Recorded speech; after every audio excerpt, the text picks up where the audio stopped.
আমি সবেমাত্র তরকারি রান্না করার জন্য কড়াইতে তেল ঢাললাম, এমন সময় আমার শাশুড়ি এসে বলল, শেষ শেষ, এই নিয়ে আমার সংসারটা শেষ করে দিবে। বলি, একটুখানি তরকারি রান্না করতে এতগুলো তেল ঢালতে হয়? তেল কি টিউবওয়েল থেকে ওঠে রে?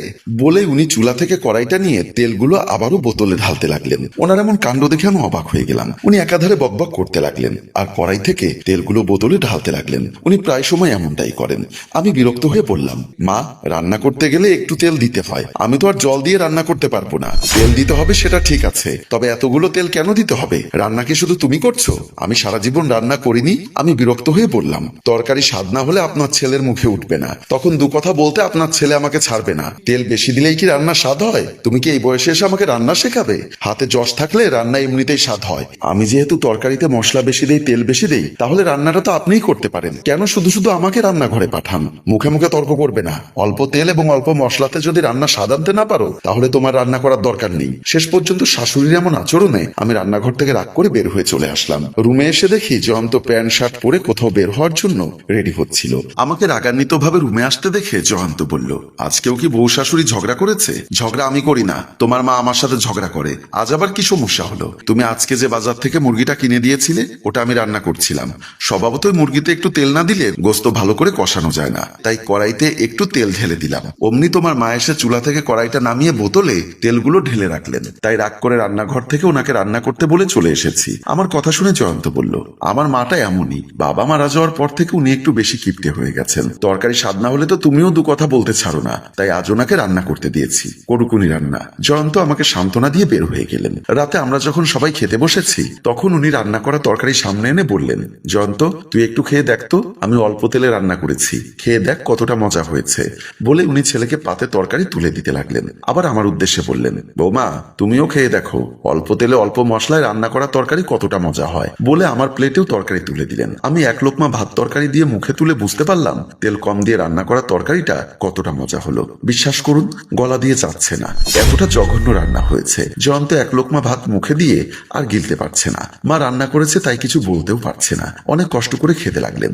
আমাদের সাথে উনিও খেতে বসেছেন। দেখলাম কেমন অভুক্তের মতো উনি চেটে পুটে খাচ্ছে। আমি মনে মনে ভাবলাম, বয়সের কারণে ওনার মুখের রুচি মনে হয় নষ্ট হয়ে গেছে, না হয় এমন জঘন্য রান্না উনি এভাবে খাচ্ছে কিভাবে? যাই হোক, কিছু না বলে অনেক কষ্ট করে সবাই মিলে খেতে লাগলাম। আরেকদিন আমি বাথরুমে কাপড় ধুচ্ছিলাম, অনেক ময়লা কাপড়, তাই বেশি করে সাবান মাখছিলাম। উনি কোথাও যাবার সময় হঠাৎ লক্ষ্য করলেন আমি কাপড়ে সাবান বেশি দিচ্ছি, তাই উনি বাথরুমে ঢুকে বলতে লাগলেন, শেষ শেষ, এই সংসারটা তুমি শেষ করেই ছাড়বে। বলি, এমন পরিষ্কার কাপড়ে এতগুলো সাবান মাখার কি দরকার? কাপড় তো পরিষ্কারই আছে, না হয় একটু ঘামের গন্ধ উঠেছে, একটুখানি গরম পানিতে ধুয়ে দিলেই তো হয়, সাবান মাখার কি দরকার? আমার মেজাজটা ভীষণ খারাপ হয়ে গেল। আমিও দু কথা বলতে ছাড়লাম না। বললাম, মা, সবকিছুতে আপনি এমন কিপটামি করেন কেন? রান্না করতে গেলে একটু থেকে একটু তেল বেশি দিলে আপনার গা জ্বলে, গোসল করতে আসলে গায়ে সাবান বেশি মাখলেও আপনার গা জ্বলে, চায়ের মধ্যে একটুখানি চিনি দিলেও আপনি দু কথা বলতে ছাড়েন না। এত কিপটামি করে টাকা বাঁচিয়ে আপনি কি মেয়ে আর একটা বিয়ে দিবেন, নাকি ঘর করবেন? আমার আছে বলে কি একদিনে সব শেষ করে দিতে হবে? শোনো মেয়ে, আমি বেঁচে থাকতে এইভাবে আমার ছেলের সব তুমি শেষ করে দিতে পারবে না। আমি যেহেতু আপনার ছেলের সব ধ্বংস করছি, তাহলে আপনার ছেলেকে বিয়ে করানোর দরকার কি ছিল? আপনারা মা ছেলে দুজনে থাকতেন, তাহলে তো আর আমার খরচটাও আপনার বেঁচে যেত।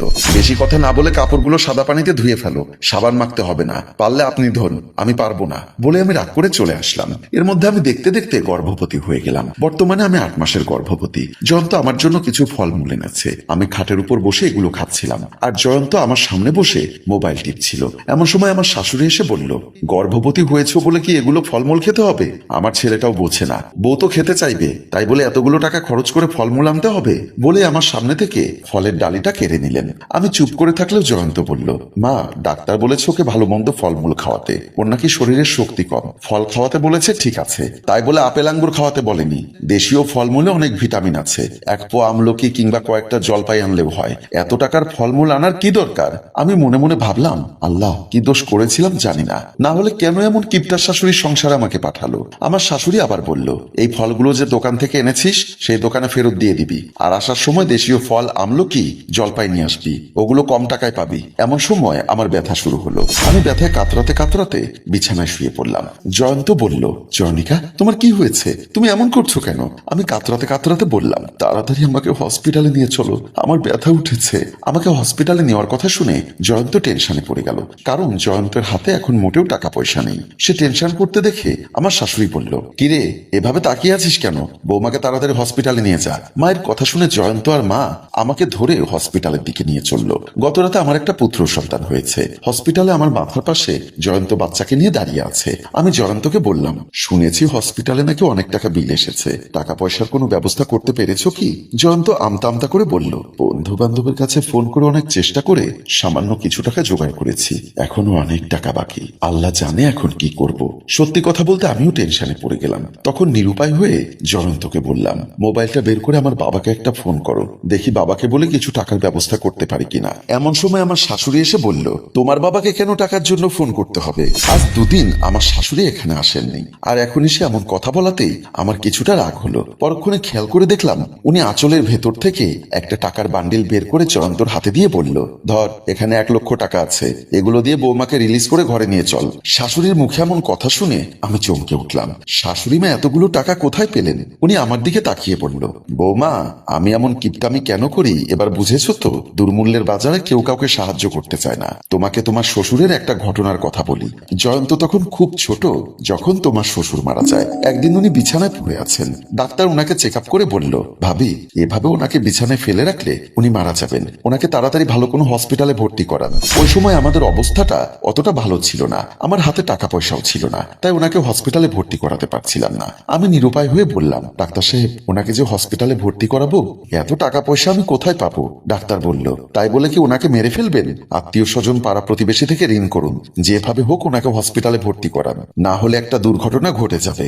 বলে ডাক্তার সাহেব চলে গেছিল।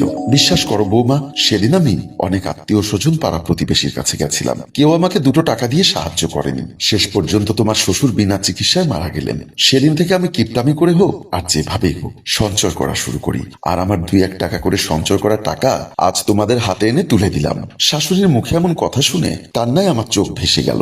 এই কয়েকদিন যে মানুষটাকে আমি কিপটা বলে এত বেশি ঘৃণা করতাম, আজ আমার দুর্দিনে ওনার অল্প অল্প করে সঞ্চয় করা টাকা এনে আমার স্বামীর হাতে তুলে দিলেন। হ্যালো ভিউয়ার্স, কথায় আছে, সুসময়ের সঞ্চয় দুঃসময়ের সহায়। এজন্যই বুঝি কবি কৃষ্ণচন্দ্র মজুমদার তার কবিতায় লিখেছিলেন, যে জন দিবসে মনের হরষে জ্বালায় মোমের বাতি, আশু গৃহে তার দেখিবে না আর নিশিতি প্রদীপ বাতি। তাই আসুন আমরা ভবিষ্যতের কথা চিন্তা করে আজ থেকে কিছু কিছু সঞ্চয় করি। আমাদের গল্পটি সম্পর্কে আপনাদের মূল্যবান মতামত কমেন্ট বক্সে লিখতে ভুলবেন না। আপনাদের কমেন্ট আমাদের ভালো গল্প লেখার অনুপ্রেরণা যোগায়। আর গল্পটি ভালো লাগলে এক্ষুনি শেয়ার করে দেওয়ার অনুরোধ রইল। ধন্যবাদ।